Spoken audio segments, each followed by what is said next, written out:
Welcome to our channel. ఈరోజు అండి మనం చాలామంది కళ్ళద్దాలు లేకుండా చూడలేరండి బయట. సో, ఈ ప్రాబ్లమ్ చాలా మందిలో ఉంది. ఈ మధ్య కాలంలో చిన్నోళ్ళు, పెద్దలు అందరిలో కనిపిస్తా ఉంది. ఈ ప్రాబ్లమ్‌కి చక్కటి సొల్యూషన్ ఉంది. మన ఫుడ్ హ్యాబిట్స్ మనం చేంజ్ చేసుకోవడం పాటు ఆయుర్వేదంలో ఒక మంచి ట్రీట్మెంట్ ఉంది. ఈ ట్రీట్మెంట్ చేయించుకుంటే షూర్‌గా మీరైతే ఈ ప్రాబ్లమ్ నుంచి బయటపడతారని చెప్పేసి అంటున్నారు. ఎండీ ఆయుర్వేద డాక్టర్ సుతా చెల్లా గారు. సో, మేడం ద్వారానే అసలు ఆ ట్రీట్మెంట్ ఏంటి? మనం ఎలాంటి ఫుడ్ తీసుకోవాలి? ఈ విషయాలు తెలుసుకుందాం. నమస్తే మేడం. నమస్తే అండి. మేడం చాలా మంది నేను చిన్న పిల్లల్లో కూడా చూస్తున్నా 2 ఇయర్స్ బేబీ నుంచి ఆహ్, కంపల్సరీ ఐసైట్ ప్రాబ్లమ్ వస్తూ ఉంది. ఈ ఐసైట్ ప్రాబ్లమ్ తగ్గించుకొని ఐ విజన్ ఇంక్రీజ్ చేసుకోవడానికి ఎలాంటి ఫుడ్ హ్యాబిట్స్ మనం చేసుకోవాలి? అసలు ఈ ప్రాబ్లమ్ ఎందుకు వస్తుంది? ఆయుర్వేదంలో ఎలాంటి ట్రీట్మెంట్లు ఉన్నాయి? నార్మల్‌గా ఈ మధ్య కాలంలో మన లైఫ్ స్టైల్ మారిపోయింది. మన ఆహారపు అలవాట్లు మారిపోయాయి. సో, ఎక్కువగా అందరూ కూడా హీట్ ప్రొడ్యూస్ చేసేవి ఎక్కువగా తింటున్నారు. లైక్ మనం వాడే అటువంటి చిప్స్ కావచ్చు, బయట పిల్లలు ఇష్టంగా తినేటువంటి బర్గర్స్, పిజ్జాస్ ఇవన్నీ కూడా గోధుమతో ఎక్కువ చేస్తూ ఉంటారు. అండ్ చాలామంది ఈ మధ్య కాలంలో చపాతీలు కావచ్చు, లేకపోతే పూరి అన్నీ కూడా మ్యాగీ ఇట్లాంటివన్నీ కూడా ఎక్కువగా వీట్‌తోనే చేస్తూ ఉన్నారు. ఓకే. అండ్ ఇంకోటి ఏంటంటే టేస్ట్ మార్కర్స్ ఎక్కువగా కలిపినటువంటి ఫుడ్ అనేది ఎక్కువగా తీసుకుంటూ ఉన్నారు. సో, దీనివల్ల మామూలుగా మన లివర్‌లో కొంచెం ఎంజైమాటిక్ యాక్షన్స్‌లో తేడా వచ్చేసి చాలా మందికి సైట్ ప్రాబ్లమ్స్ అనేవి చాలా ఎక్కువగా వస్తున్నాయి. అంటే ఎర్లీ ఏజెస్‌లోనే సైట్ ప్రాబ్లమ్స్ వస్తున్నాయి. దాంట్లో మెయిన్‌గా మనం పిల్లలకి రాగానే చెప్పేది ఏంటి అంటే ఫస్ట్ వాళ్ళు వీట్ అనేది అంటే గోధుమతో చేసినవి, గోధుమకు సంబంధించినవన్నీ మైదా ఇవన్నీ కూడా ఆపేయమని చెప్తాం. ఓకే ఆ మేడం. తర్వాత నార్మల్‌గా ఎర్లీ మార్నింగ్ లెగవడము, తొందరగా పడుకోవడం. ఈ 2 చేసేసుకొని మనం చెప్పే అటువంటి ట్రీట్మెంట్స్‌ని ఫాలో అయినట్టయితే డెఫినిట్‌గా వాళ్ళు ఐ సైట్ తగ్గించుకోవచ్చు అండ్ రాకుండా కూడా చేసుకోవచ్చు. Okay madam. అంటే ఫుడ్ హ్యాబిట్స్ మీరు అంటే ఎలాంటి చేంజెస్ చేసుకోవాలంటారు ఫుడ్ హ్యాబిట్స్? నార్మల్‌గా ఈ మధ్య కాలంలో అందరూ కూడా ఇడ్లీ, దోస, వడ అంటే బాగా ఫర్మెంట్ అయిన ఫుడ్డే ఎక్కువగా టిఫిన్స్‌లలో తీసుకుంటున్నారు. అలా కాకుండా జొన్న రొట్టెలు లేకపోతే నార్మల్‌గా అప్పటికప్పుడు ఫ్రెష్‌గా అన్నం కర్రీయే వండి పెట్టడము అండ్ మరమరాలు, అటుకులు అట్లాంటివి ఎక్కువగా తీసుకోవడము. అంటే మొత్తానికి ఇట్లా పులిసినవి అండ్ గోధుమతో చేసినవి అవాయిడ్ చేసుకొని నార్మల్‌గా రాగి జావా లేకపోతే జొన్న జావా అట్లాంటివి కొంచెం మిల్క్‌తో కలిపివ్వచ్చు, మజ్జిగతో కలిపివ్వచ్చు. లేకపోతే పొద్దున్నే నార్మల్‌గా పిల్లలకి డ్రై ఫ్రూట్స్‌తో పాటు కొంచెం మిల్క్ ఇచ్చేయొచ్చు. సో, ఇట్లా ఇవి తీసుకోవచ్చు కానీ ఎక్కువగా ఆయిల్‌లో చేసినవి, డీప్ ఫ్రైలు అట్లాంటివి మానేయమంటాం. అండ్ జంక్ అయితే అస్సలు తీసుకోవద్దని చెప్తాం. ఓకే. మీకు తెలిసిందే కదా! ఈ మధ్య Yes, ma'am. కాలంలో చాలా మంది పిల్లలు స్నాక్స్ అంటే కూడా బిస్కెట్స్ తీసుకెళ్తారు. లేదంటే ఏ చిప్సో అవి తీసుకెళ్తూ ఉంటారు.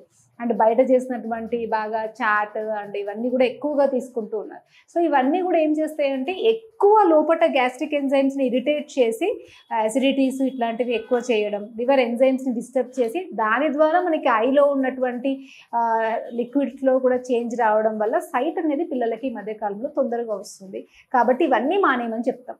మరి చాలా మంది ఇళ్లల్లో అంటే మన ఐసైట్‌ను తగ్గించుకొని ఐ విజన్ ఇంక్రీజ్ చేసుకోవడానికి చాలా మంది క్యారెట్ తినాలి అని చెప్పేసి అంటూ ఉంటారు. అది ఎంతవరకు నిజం? అందులో ఉన్న అంటే పోషక విలువలు ఏంటి? నార్మల్‌గా మనకి కళ్ళు బావుండాలి అంటే విటమిన్ ఏ అనేది కంటికి పుష్కలంగా అందాలి. సో, విటమిన్ ఏ ఎక్కువగా ఉండే పదార్థాల్లో క్యారెట్ నార్మల్‌గా చాలా అంటే ఫస్ట్ ప్లేస్‌లోనే తీసుకోవచ్చు. అందుకే మనం Yes. చాలా సార్లు మన వీడియోస్‌లో కూడా చెప్పాం. ఎక్కువగా క్యారెట్స్ తీసుకోండి, మునగాకుని కూరలాగా చేసి పెట్టండి, కరివేపాకు రెగ్యులర్‌గా ఒక 10 లీవ్స్ అన్నా కూడా యాజ్ ఇట్ ఈస్‌గానే తీసుకోండి. లేకపోతే దాన్ని మజ్జిగతో కలిపన్నా నూరేసి మజ్జిగలో కలిపన్నా ఇవ్వండి అని. అండ్ నెయ్యిలో ఎక్కువగా విటమిన్ ఏ, విటమిన్ ఇ ఇవన్నీ కూడా ఉంటాయి. సో, పిల్లలకి ఇలాంటివన్నీ కూడా వాళ్ళ రోజువారీ ఫుడ్‌లో పెడుతూ ఉంటే విటమిన్ ఏ అనేది వాళ్ళకి కరెక్ట్‌గా అందుతది కాబట్టి సైట్ అనేది రాకుండా ఉంటది. మేడం అసలు ఏ సిట్యుయేషన్‌లో మనం స్పెట్స్ వాడాల్సిందొస్తది? నార్మల్‌గా పిల్లలకి ఇప్పుడు వెనక కూర్చుంటారు నార్మల్‌గా వాళ్ళకి బోర్డ్ అనేది కనపడదు. సో, అండ్ సడెన్‌గా కొంతమంది క్రాస్‌గా చూస్తూ ఉంటారనమాట. స్ట్రెయిట్‌గా చూడరు. అండ్ టీవీ దగ్గరికెళ్ళి చూస్తూ ఉంటారు. దూరంగా అస్సలు కనిపించవు వాళ్ళకి. అలాంటప్పుడు ఖచ్చితంగా మరి వాళ్ళు చెక్ చేసుకొని ఆయుర్వేదిక్‌లో మనకి కొన్ని ట్రీట్మెంట్స్ అందుబాటులో ఉంటాయి.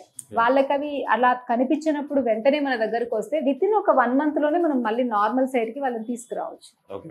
కన్వెన్షనల్ మెథడ్‌లో మీకు తెలిసిందే కదా! చిన్నప్పటి నుండి చూస్తూనే ఉన్నాం. సైట్ వచ్చిందనగానే అద్దాలు ఇస్తారు. తప్ప పర్మనెంట్ సొల్యూషన్ ఉండదు. అంటే ఒకసారి అద్దాలు వచ్చిన తర్వాత అద్దాలు తీసే ప్రసక్తి అయితే అక్కడ ఉండదు. కానీ ఆయుర్వేదిక్లో మనం అద్దాలను తీసేసి మళ్ళీ నార్మల్గా చేయడానికి చాలా వరకు స్కోప్ ఉంటుంది. అంటే ఇప్పుడు ఆయుర్వేదిక్లో మీరు చెప్పిన ట్రీట్మెంట్ ఇప్పుడు లైవ్లో చూపించగలుగుతారా? డెఫినెట్గా. నార్మల్గా ఏంటంటే మనకి కొన్ని మర్మా పాయింట్స్ ఉంటాయి కంటికి సంబంధించి. సో దాంట్లో మనం మయోపియా అంటే దూరంవి కనపడకపోవడం. సో చాలా మంది పిల్లలకి దూరంవి కనపడకపోవడమే ఉంటుంది.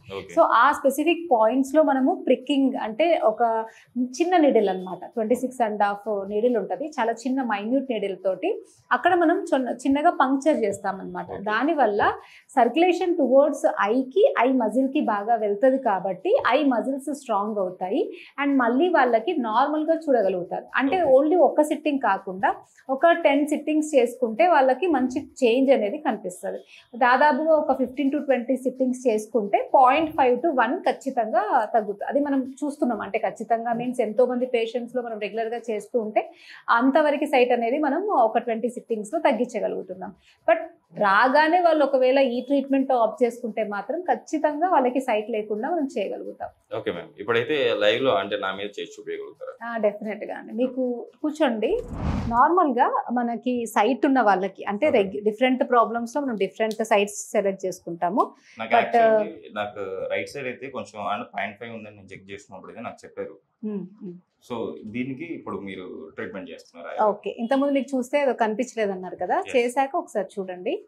ఓకే, సో సైట్కి మనం చేసే ప్లేసెస్ ఇది మధ్యలో అన్నమాట, స్తపని అంటాము. ఈ మర్మా ప్లేస్కి చేస్తాము. ఓకే, తర్వాత ఒకసారి సైడ్కి కళ్ళు మూసుకొని, సో ఇక్కడ 2 ఇంచెస్ పైన. ఓకే,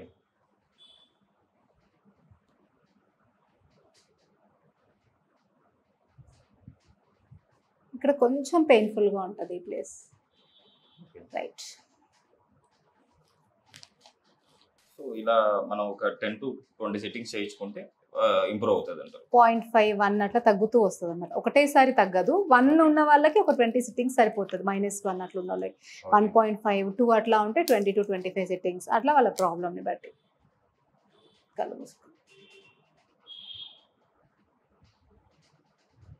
సో ఇది ఐబ్రో అండ్ సేమ్ ప్లేసెస్ ఇక్కడ.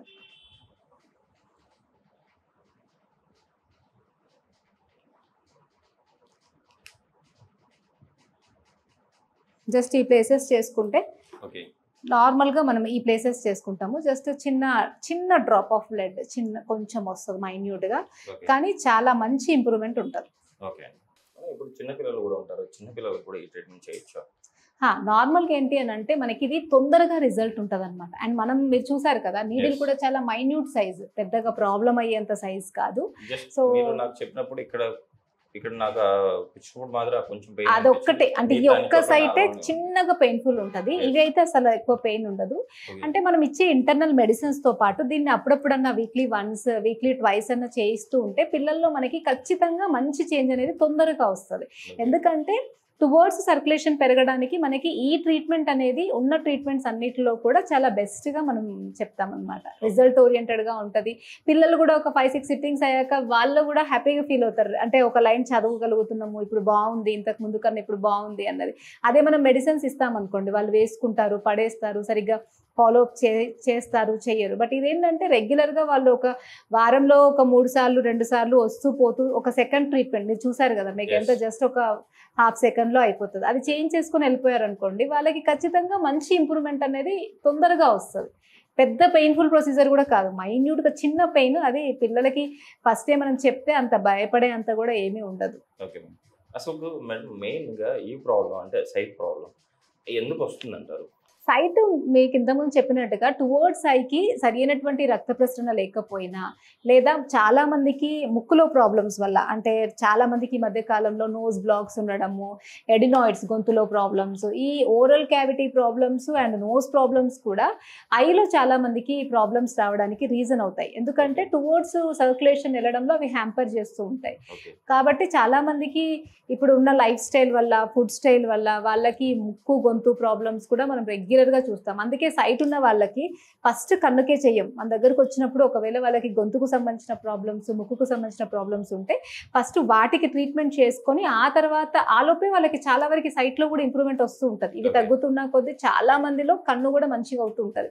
చాలా మంది కెరాటోకోనస్ వాళ్ళకి అంటే ఒక రకమైన కార్నియా ప్రాబ్లంలో డస్ట్ ఎలర్జీ ఎక్కువ ఉంటుంది వాళ్ళకి. ఆ డస్ట్ ఎలర్జీకి ట్రీట్మెంట్ చేస్తే ఆ కన్నుకు సంబంధించిన ప్రాబ్లం తగ్గిపోతుంది.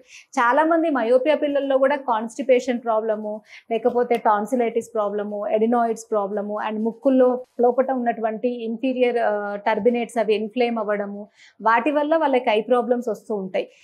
కొంతమందికి వామ్స్ వల్ల వస్తూ ఉంటాయి. కొంతమందికి మైగ్రేన్ హెడేక్స్ వల్ల కూడా నార్మల్గా మనకి ఐసైట్లో ప్రాబ్లమ్స్ అనేవి చేంజెస్ అనేవి వస్తూ ఉంటాయి. సో అండర్లైన్గా వాళ్ళకి ఉన్నటువంటి ఈ ప్రాబ్లమ్స్ మనం తగ్గిస్తూ వాళ్ళ డైజెషన్ని మంచిగా సెట్ చేస్తూ ఐ ప్రాబ్లం అనేది మనం తగ్గిస్తాం. అంటే కన్ను ప్రాబ్లం అనగానే ఓన్లీ కంటి మజిల్సే అని ఆలోచించకుండా వాళ్ళ డైజెషన్ ఎట్లా ఉంది, డైజెషన్ వల్లనే వాళ్ళకి ఏమైనా న్యూట్రిషనల్ ప్రాబ్లమ్స్ వస్తున్నాయా, మజిల్ వీక్నెస్ వస్తున్నాయా, లేదా ఎంత మంచిగా తిన్న పిల్లల్లో వామ్స్ ఉంటాయి చాలా మందిలో.